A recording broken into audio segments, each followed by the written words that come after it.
Hi hello welcome to தேடை reports.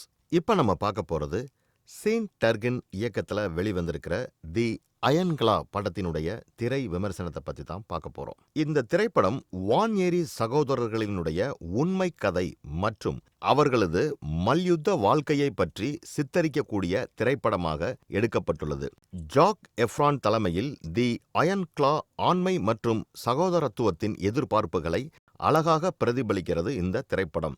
திரைப்படத்தினுடைய கதை சுருக்கம் என்ன அப்படின்னு நம்ம பார்த்தோம்னா, வான் ஏரி சிறுவர்கள் தங்கள் தந்தையான பிரிட்ஸ் வான் எரிக்சன் மல்யுத்த போட்டியில் தனது சந்ததியினர் மீது பெரிய எதிர்பார்ப்புகளை கொண்டிருப்பதால் அவரது பாரம்பரியத்தை தொடர்கின்றனர்.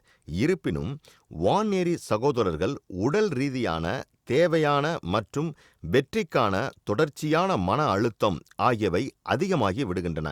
மேலும் அவர்கள் ஒவ்வொருவராக அதற்கு அடிபணிகிறார்கள். பெரியவரான கெவின் வான் எரிக்சன் திரையில் பார்க்கும்போது அவர் போட்டியில் பணிவாக தெரிந்தாலும் வெளியில் ஒரு மென்மையான ராட்சசராக இருக்கிறார். கெவின் மற்றும் அவரது இளைய சகோதரர்கள் டேவிட், கெர்ரி மற்றும் மைக் ஆகிய அனைவருக்கும் நெருங்கிய பந்தம் உள்ளது. ஆனால் அவர்களில் எவராலும் அவர்களினுடைய தந்தை என்ன விரும்புகிறார் என்பதை புரிந்து கொள்ளவே முடியவில்லை. 2011ஆம் ஆண்டில் மார்த்தா மார்சி திரைப்படத்தின் மூலம் இயக்குனராக அறிமுகமான டர்கின் வான் எரிக்ஸை முன்வைக்கிறார். எப்போதும் வெற்றி அடையக்கூடியது, ஆனால் அதை அடைவதற்கான விலை மிக அதிகம். கடவுள் மற்றும் துப்பாக்கிகளால் சூழப்பட்ட ஒரு வீட்டில் வளர்ந்த வான் எரிச் சகோதரர்களின் உண்மை கதை இன்னும் சோகமானது. டர்கின் இந்த குடும்ப நாடகத்தை ஒரு அசைக்க முடியாத கண்ணுடன் பார்க்கிறார். குறிப்பாக பிரிட்ஸ் தனது மகன்களை பைத்தியக்காரத்தனத்தின் நிலைக்கு தள்ளுகிறார் மற்றும் அவர்களுக்கு இடையே போட்டியையும் உருவாக்குகிறார். அவரது கடினமான காதல் அணுகுமுறை அவர்களை அவர்களின் பாதையில் மேலும் தனிமைப்படுத்துகிறது மற்றும் டர்கின் அவர்களின் தனிமையை வலியுறுத்துவதற்கு கதாபாத்திரத்தை மிக ஆழமாக பயன்படுத்தி இருக்கிறார்.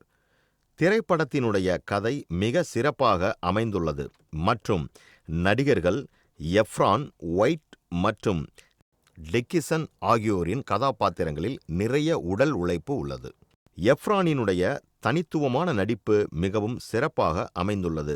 அவர் உண்மையில் அந்த கதாபாத்திரத்திற்கு தன்னை அர்ப்பணித்துள்ளார் என்றே நாம் சொல்ல வேண்டும். அவர் தனது உச்சகட்டத்தில் கெவின் போல தோற்றமளிக்கும் வகையில் தனது உடலை பெரிதாக்குகிறார். மேலும் படத்தில் அவரது மென்மையான பேச்சு ஒரு தாக்கத்தை ஏற்படுத்துகிறது. வில்லி ஜேம்ஸினுடைய நடிப்பு மிகவும் அருமையாக உள்ளது. அவர் கெவினின் இனிமையான மற்றும் ஆதரவான மனைவியாக நடிக்கிறார். மொத்தத்தில் தி அயன் கிளா என்பது ஒரு உணர்ச்சி பூர்வமான விளையாட்டு திரைப்படமாகும். இது இதயத்தின் புரிதலையும் கொண்டுள்ளது. எஃப்ரானின் கெவின் தனது தந்தை மற்றும் அவரது சகோதரர்களிடமிருந்து ஒப்புதல் பெற வேண்டிய அவசியத்தை சுமக்கிறார். எஃப்ரான் மிகவும் கருணையுள்ள கதாபாத்திரத்தை அழகாக திரையில் வெளிப்படுத்தியுள்ளார். இது அவருக்கு கெரியரில் மிகச்சிறந்த படமாகும் என்பதில் சிறிதளவும் ஐயமில்லை. இந்த மாதிரி ஹாலிவுட் சினிமா செய்திகளை உடனுக்குடன் தெரிந்து கொள்ள தேடை ரிப்போர்ட்ஸை பாருங்க. கமெண்ட் பண்ணுங்க, லைக் பண்ணுங்க, ஷேர் பண்ணுங்க, சப்ஸ்கிரைப் பண்ணுங்க.